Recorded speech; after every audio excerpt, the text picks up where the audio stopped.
Coming up on Network Africa. Several people die in Sudan as protests calling for a transition to civilian rule turn violent.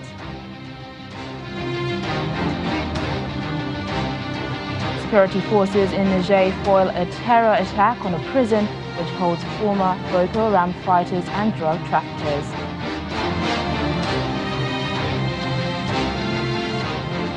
Plus, Facebook warns WhatsApp users around the world to be careful of a spyware that can monitor people's calls.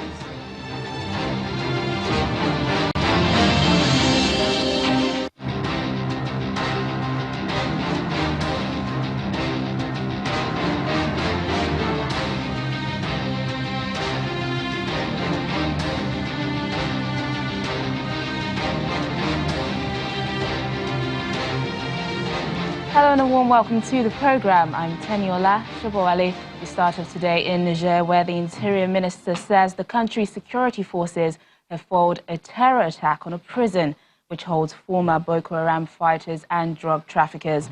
Officials say about 15 attackers drove up in 3 vehicles marked with the logo of medical charity MSF and opened fire on National Guard officers on duty at Kutu Calais prison, killing one of them. The prison, 50 kilometers outside the capital Niamey, is the country's highest security prison, hosting some of the country's most dangerous prisoners. There was a similar attack on the prison in 2016. It is believed that this time the vehicles used by the attackers were stolen from the MSF earlier this month in the Tillaberi region. Now, as Burkina Faso buries its dead, the UN Secretary-General Antonio Guterres has strongly condemned the attack on a Catholic church in the country that left 6 people dead. Gunmen stormed a Catholic church in Dablo in central north of Burkina Faso, killing 6 men, including a priest, while serving the Sunday Mass. The attackers then burned the church, beg your pardon. The Secretary-General strongly condemned the attack yesterday on a Catholic church during Mass in the village of Dablo in the center-north region of Burkina Faso. He expressed his deepest condolences to the families of the victims and wishes a speedy recovery to the injured. He recalls the sanctity of all places of worship and hopes the perpetrators can be swiftly brought to justice. The Secretary-General conveys the solidarity of the United Nations to the government and people of Burkina Faso in this difficult moment for the nation. He urges all citizens of Burkina Faso to stand firmly with one another across communities and not to succumb to efforts to sow discord and breed further violence. The UN stands ready to assist in any way it can. In Sudan, reports say several protesters and a member of the security forces have been killed in clashes in the capital, Khartoum. The military council also says many demonstrators have been injured. This comes as the country's chief prosecutor says former President Omar al-Bashir had been charged, along with others, over the killing of protesters.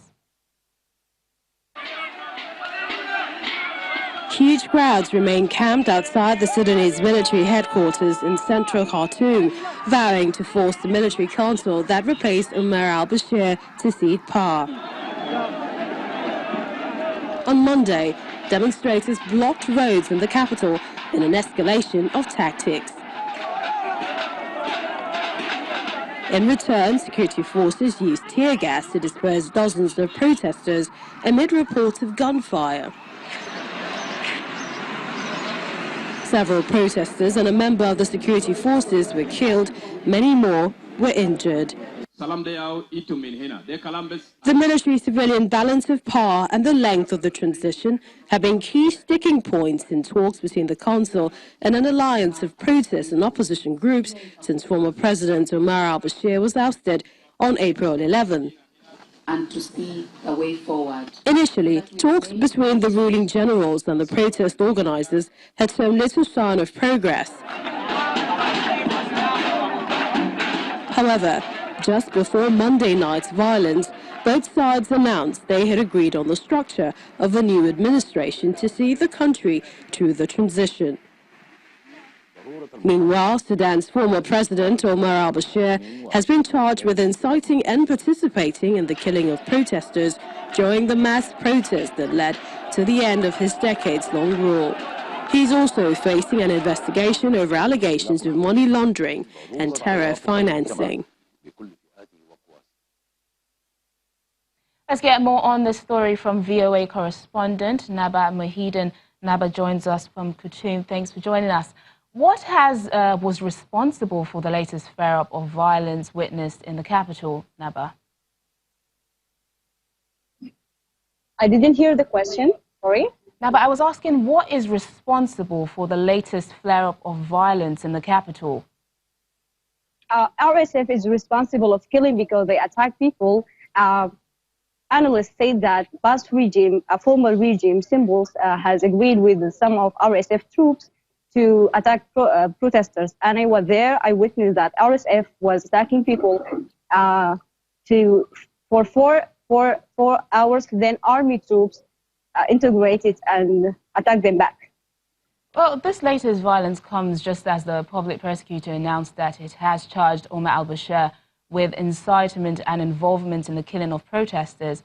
How are protesters reacting to this news? Protesters right now, they don't trust anything coming from TMC. They don't trust anything they heard, and they think that the real change hasn't come yet. Mm.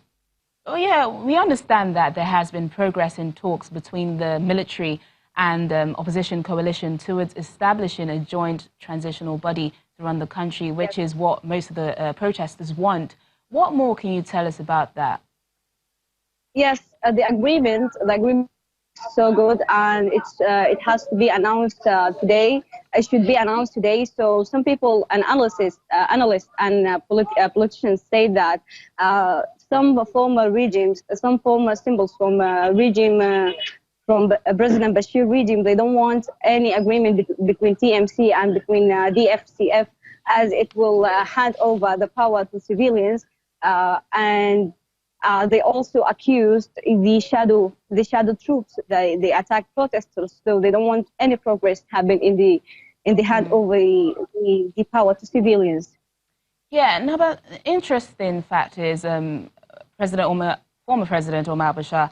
He's been charged along with others over the killing of protesters, but it's been kind of quiet surrounding his whereabouts. Can you give us an update on what's happening with him and where exactly he is? Nobody is certain about where exactly he is, because 2 days before his brother, there is news and a report cited that his brother has escaped from prison, and the administration of prison said that he was never in the prison, and TMC said that they have wrong information. So nobody is certain about the trial itself, about whether it's Bashir in the prison or not, and even the accused of money laundering and killing the protesters and all this stuff. Nobody is certain about it, especially media, because whenever they ask for proof or to go to see the prison or the trial in the court, TMC is playing, and they don't give a clear answer for this. So there is no update. They just issue a written communique saying that we accuse President Bashir on this, and this happened in the trial, but there is no physical thing can be proved. Yeah, now, but a lot of protests are going on, and the latest violence comes as Muslims observe Ramadan. How is this affecting the protesters who are also fasting?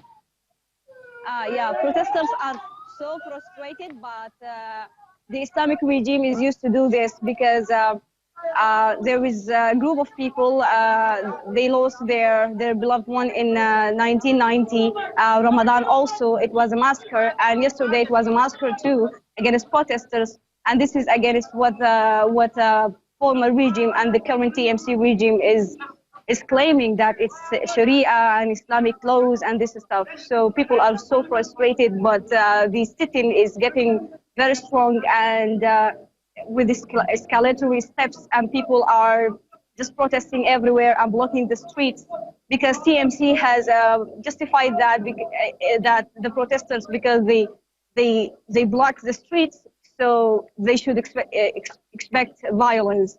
So yeah, it's very frustrated to happen in Ramadan, but it's expected from TMC or anyone belongs to the former regime. VOA's Naba Mohideen, thank you so much for reporting on that situation. Now, social media site Facebook says it's urging WhatsApp users around the world to upgrade to the latest version of its messaging service following the discovery of spyware that can monitor people's calls. The company confirms that 10 days ago it discovered that a malicious software developed by an Israeli company is being transmitted to people's phones through WhatsApp calls. Facebook says the surveillance technology is mainly being used to spy on the calls of human rights lawyers. It says it has warned United States law enforcement of the breaches. It's understood that the spyware can be installed even if people do not answer the calls. Now, the Nigerian student Zainab Habib, who was detained in Saudi Arabia over allegations of drug trafficking, has returned home after authorities confirmed that Zainab was framed. Zainab arrived in Kano last night and was received by her parents and colleagues from the Maitama Sule University. Her arrival at the Malam Aminu Kano International Airport was laden with emotions, as her parents could not hide their feelings. There is nothing I can say, but I can't say anything. Just Alhamdulillah.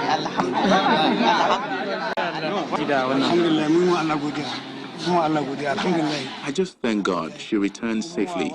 May God continue to bless Buhari and give him good health. Can't imagine the joy and relief. Now to the security situation in the north-central region of Nigeria.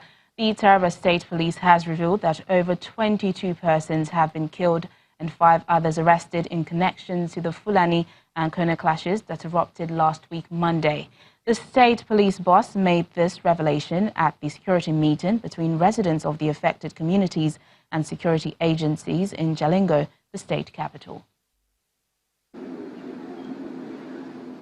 May the 7th, a day residents of Murubai in Ado Kola local government area of Taraba State will not forget quickly. A clash between farmers said to have claimed no fewer than 22 lives, with property destroyed. The clash started in Yowai community of Jalingo local government area and spread to the neighboring communities of Dekenho, Yowa Abare, Yowai, among others. The stakeholders meeting with security agencies and the 2 tribes is one of the measures taken to settle the dispute. The police send a warning to the communities and a promise not to spare anyone involved in the crisis. We are warning those merchants of violence, those who benefit from the blood, from the crisis in the community, to desist this money. As I've told you, investigation is ongoing. We want peace to return to your community. Representatives of the 2 tribes resolved to live together, giving peace a chance. We all are regretting the incidents and we are talking to ourselves so that it doesn't repeat itself again. Peace should come back to normalcy, whereby people will go as brothers, farm together, live together. The state government insists that consistent peace is necessary for development to thrive. The government shall organize another meeting with the chiefs and elders, the stakeholders of that area, to make sure that there is peace, and should make sure that every person goes back to his own home. The meeting is over and the warring parties have agreed to sheathe their swords. Hopefully, peace will once again reign in the affected communities of Taraba State. Still to come on Network Africa. The UN Refugee Agency, UNHCR, warns that migrants should not be returned to Libya as fighting continues around Tripoli. Please stay with us.